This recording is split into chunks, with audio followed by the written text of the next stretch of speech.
right? Well, there are many things I want to ask you, but I thought I would start something that's not about the Anthropocene in particular, but how it is that you became a public intellectual. I think it's something that, you know, one doesn't really train for in one's life, and perhaps something that our universities would often like us to do, though what we think of doing and what they think of doing might not be the same thing in terms of that. But is that something that happened organically, or did you plan to be a public intellectual? No, it happened organically. I taught at a university after I'd done my PhD for a few years, and then I couldn't really handle academic life for a number of reasons.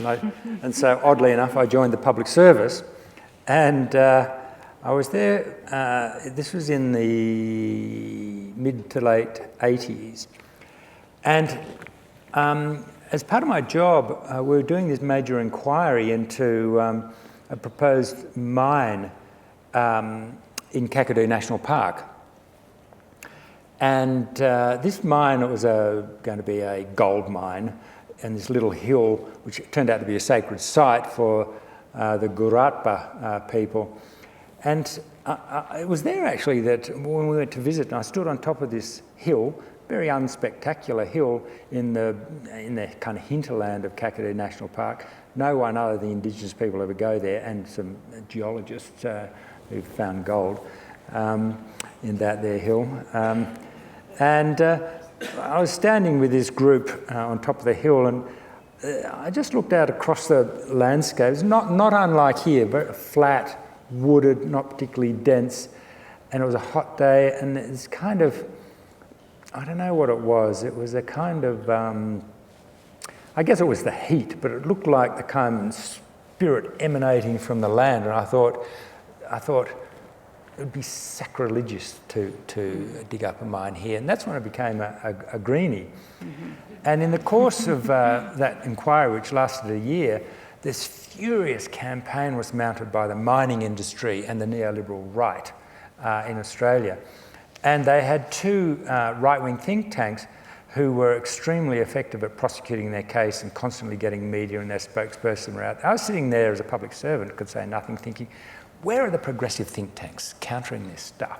I mean, we actually had in the inquiry the data to kind of counter and disprove so much of what they were saying.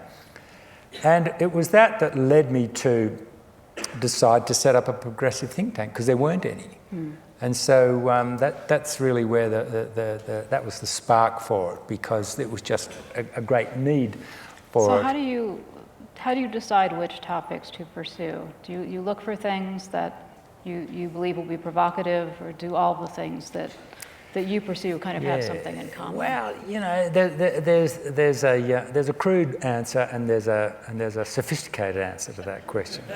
Which do you want first? When I was running the Australia Institute for 14 years, and you know, and the first years were a real learning experience. I wasn't especially good at it, but I became good at it. But a decision to do a research project was often motivated because I just got really pissed off. Yeah. And I thought... That's how I find all my projects. Yeah, and you're passionate about them. You know, something really pisses you off. Yeah. So I'm going to do some work on that. And the other factor that's important and is very relevant for a couple of the books that you mentioned is after a while you get a sense of the zeitgeist. Mm. You know, where's the debate going? And if you have your antenna up, you kind of pick up things that are going on kind of a bit below the radar, and you think that's going to be a big issue. I can see that's coming. And that at the Australia Institute led us to do a lot of work on the downside of consumerism, particularly in the late 90s and the 2000s. Very intense, as in the US, and stimulated by some of the work done by people here. It just struck me, and just talking to people, your friends, your family, you know, people were on this treadmill and they were desperately, you know, working harder, going into debt, had to have that bigger house, and they were miserable. Mm-hmm. So we started to write about that, and people loved it because we were explaining why they felt the way they did. Yeah. Well, I want to come back to some of the metaphors for the planet that you talk about in your book. Some of these are coming from the Earth system scientists themselves, the angry beast and the ornery beast, but also there's a few that are somewhat gendered, I mean, you do invoke sometimes a kind of Gaia figure, but you say, one of my favorite lines, Gaia is not a messiah. Should be a bumper sticker. Gaia is not a messiah. So the kind of angry image of the earth, but then sometimes combined with a duty to care, Yes. Words like stewardship. Yes. You sort of stop short of love. Yeah. But there is certainly a kind of ethic of care there. So I guess my question is how to align those images of the planet with an ethic of care, or maybe what kind of response would you hope to provoke from people who now begin to think of the earth as an angry giant, or a mother who crushes us as she opens her arms? Yes, I struggle with this, trying to get the balance and put them together, because, I mean, I do definitely, as you point out, Lisa, stress the Gaia of the original Greek fable, who wasn't the loving Mother Earth of the images you get if you do it. She ate her children, didn't she? And, I think so. She was, as an act of love, of course. But, right. I mean, she was vicious and vindictive. And so it's kind of interesting that Lovelock should have chosen that, and it's complete opposite of the kind of hippie, embrace full of love kind of image of Gaia. And he's somewhat regretted, I think, using that. He did, term. and the story of it is very kind of interesting, because it was suggested to him by William Golding, the novelist who lived next door, and he took it up, but the use of the term attracted all sorts of very unscientific people to his concept, which he felt very uncomfortable with, because Lovelock is a very strange character and he insists that he's a scientist. But, and I've been corrected, not least by you, Lisa, with some probing about, at the same time as recognising the danger of a roused, angry Earth system, which means we must fear it. I'm out there. We should be afraid. If you're not afraid, you're not listening. But how do you respond to that fear? Right. And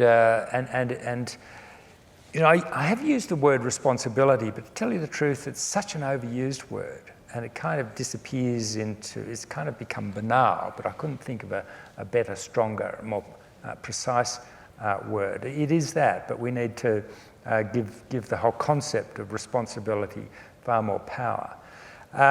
But it's also true, and I'm sure many people in this room feel this, and perhaps for many it's why they live out here, because they do feel in a kind of enormous affinity, possibly even love of a particular kind towards the natural world that surrounds this town. Well, at one point you talk about thinking of the earth, your response to it is something sublime, which always has an element of fear to it in the history of that term. Yes. But you don't develop that very much, and I wonder if that's something that would kind of bring together that image of the earth that's a frightening figure with a kind of a positive affective response. Yeah, I think the concept of the sublime is really a perfect one, and I only, towards the end of the book, I only kind of thought I really need to go there, and perhaps it's for the next book. But one of the reasons why the notion of the sublime is powerful is because it does draw in a kind of religious element. Yeah, that's kind of where I'm going with this. This. And if I can make a confession, I'm actually quite a religious person. I don't have a faith. I'm not a member of a church. I work for purely accidental reasons in a building where I'm surrounded by theologians. And they're wonderful people. They're far more open-minded and big thinkers than the philosophers I used to hang out with. And I won't even mention the economists. And so I have to keep saying I'm not a Christian, and it's not because I'm actively not a Christian, it's because I've never had a reason to be a Christian. Maybe tonight, a vision of Christ will appear at the foot of my bed, and There's a lot of them around town that you know. Or at least St. Francis. Yeah, right? I saw St. Francis, yes. So I am very interested in going there and exploring that. But as you see, it's not a kind of a thing that you can just decide to do as a kind of intellectual venture. Right. The brain itself won't get you there. Other stuff has to happen. Well, so that sort of relates to another question I wanted to ask about.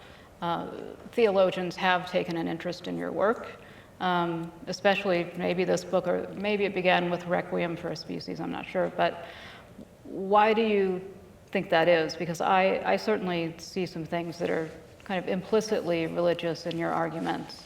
Have they responded positively to your book, or correcting you, or? Yes, but I'd want to stress to those in the audience that might be going, oh, I'm not going to read that then, that you can read the whole book and not have any thought about, religion or God. I actually do give you kind of a fable at one point about God, right. But it's just a fable. But yes, despite that, you can read the book in an entirely secular way.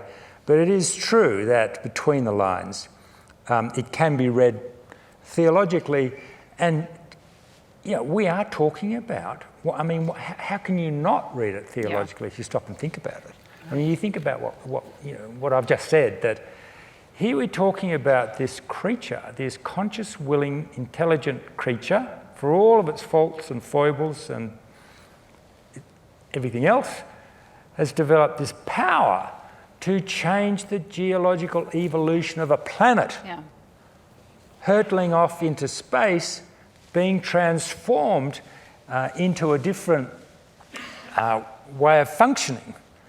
If that's not religious in its implications, if that doesn't conjure up the greatest thoughts we can have about why we're here and what our obligations are, then I don't know what will. I agree. Yeah. So given the sort of account of the human that you discussed tonight as being, there are no guarantees. Humans are fallible. We don't know how the story is going to turn out.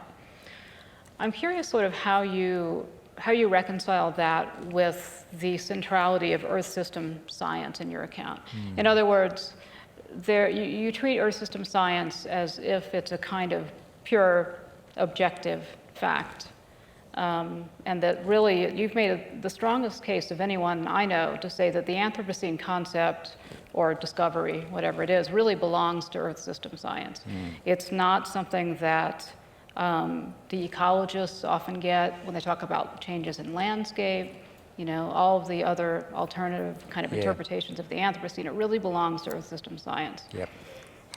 But your other arguments about humans don't seem to point towards that kind of positivism about science, if that's what it is. Well, it's a really interesting question. Let me go back a bit. I think I wrote my first paper, or something to do with climate change, in 1995 when it was on a carbon tax. I was an economist after all. I'm not anymore, hasten to add. And so from the late 1990s, for many, many years, I spent a very large part of my life fighting climate science deniers. And as someone who's not a scientist, I insisted that when it comes to a highly complex, highly specialised field of intellectual endeavour, we are obliged to listen to the experts. If and I often say to the climate science deniers, well, from which university did you get your PhD in atmospheric chemistry? Really. And what the climate science deniers did is that they took up the arguments, oddly enough, of the postmodernists from the left, who launched this really sustained attack on the objectivity of science in the 70s and 80s, mostly coming out of French philosophers, Right. which swept through the United States more than anywhere else in the world, incidentally, this way of understanding science as a social construct. Right. And I saw that as an extremely dangerous argument, because climate science deniers were using it. They were saying, oh, those scientists, they're all Democrats. They want government intervention in the economy. They just want more research funding. This vast body of science, you can't believe it. They're actually engaged in a conspiracy to promote this stuff for their own political and personal reasons. I thought, it's mad. Yeah. But in order to counter that, you have to assert the power of science and the privilege of those who do have PhDs in atmospheric chemistry and related disciplines, and who have published in the journals through the peer-reviewed process. I'm not saying it's perfect, but nevertheless, built this vast mountain of evidence. And so it seems to me that when the Anthropocene concept came along, which was presented to us by Earth system scientists, famously it was Paul Crutzen, won the Nobel Prize for his work on the hole in the ozone layer. He was at a little workshop in Mexico, and his fellow scientists were talking about the Holocene, and the Holocene this and that, and he suddenly interrupted. He said, "Stop talking about the Holocene. We're not in the Holocene anymore. We're in the Anthropocene." And the rest is history. The rest is history. So, am I a positivist? At a minimum, I'm a strategic positivist. Yeah. In other words, right.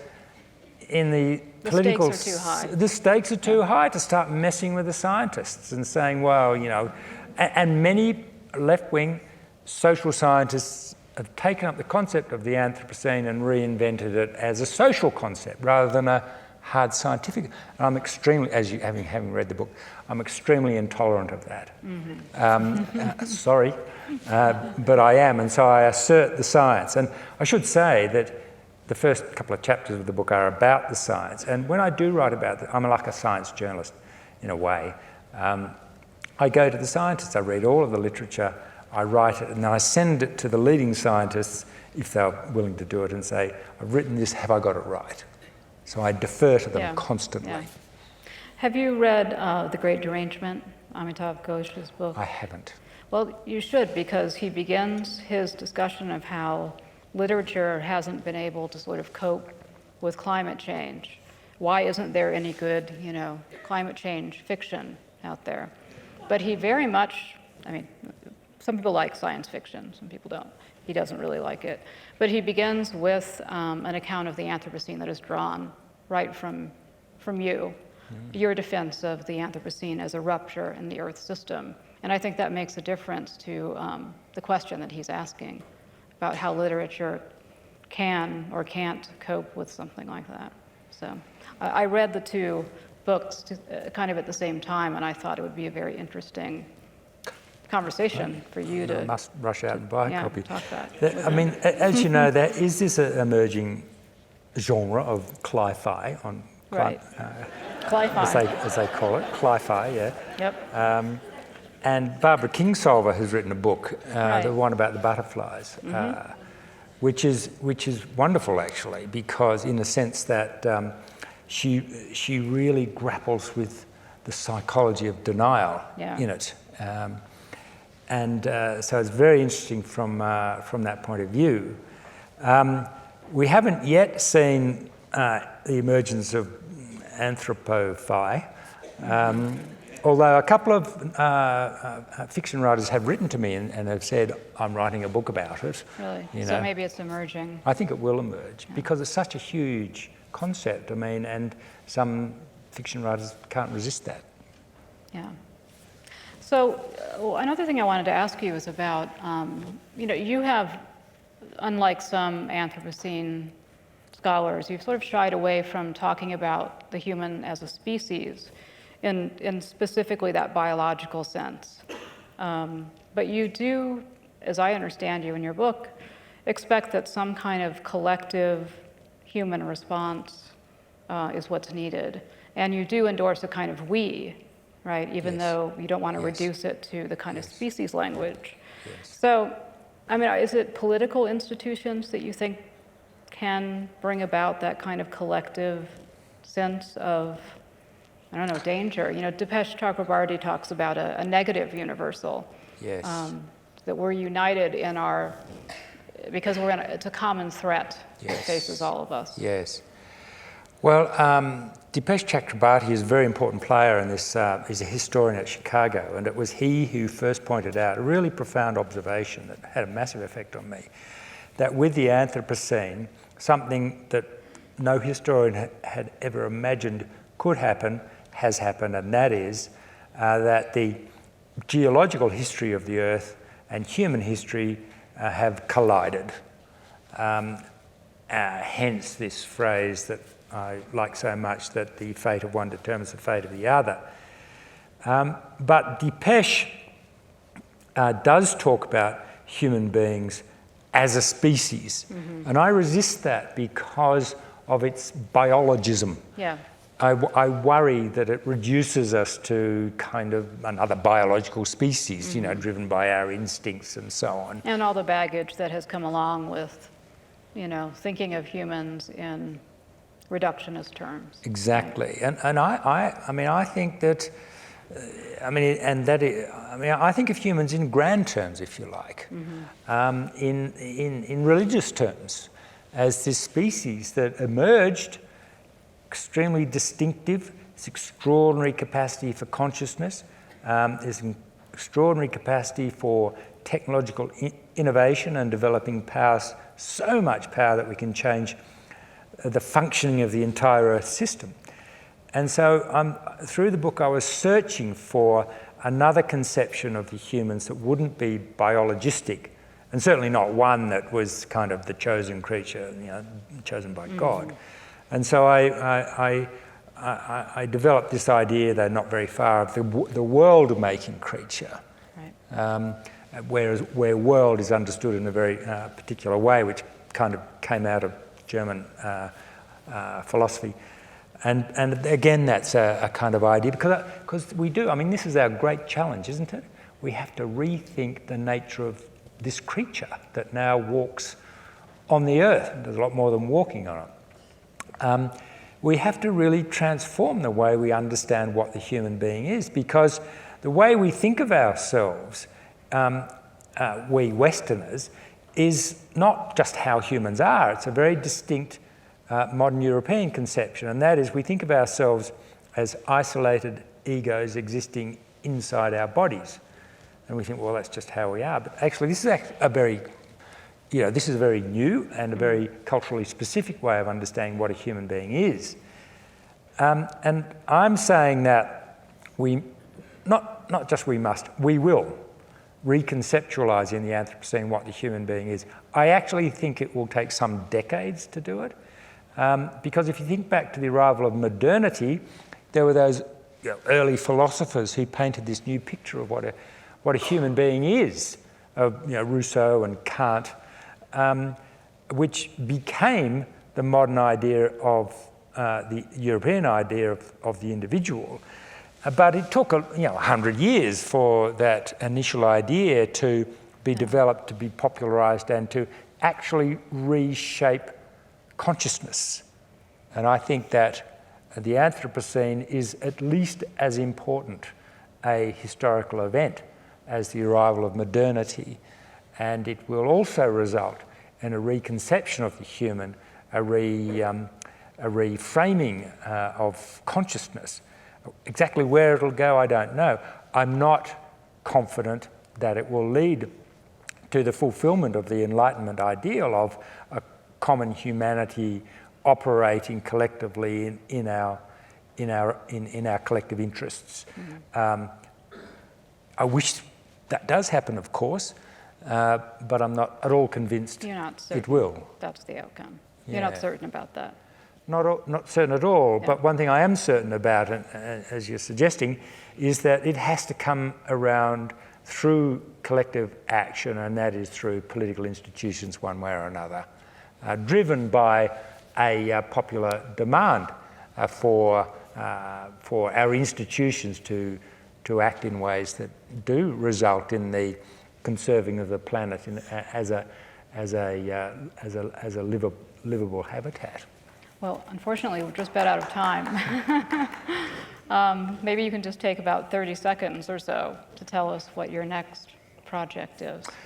Well, I thought I was taking a year or 18 months out to write this book on China, but it's kind of sucked me in. The Sublime Earth, is that? Yeah, but exactly. I want to get back to this question because I truly feel that what I did in Defiant Earth, for me at least, was to lay a new kind of groundwork which just posed the questions. I kind of posed the questions, right. And I now want to try to explore, try to answer some of them. I mean, I actually think that it'll be other generations of thinkers and writers who do answer them, but I'd like to make a little bit more of a contribution. And I think that going to the more enlightened, open-minded theologians may well help me see into, and others I hope, some new conceptions of what the human can be. Mm-hmm. Well, religion scholars stand ready to help you with that. Thank you very much. Thank you. Thank you. Thank you. Thank you.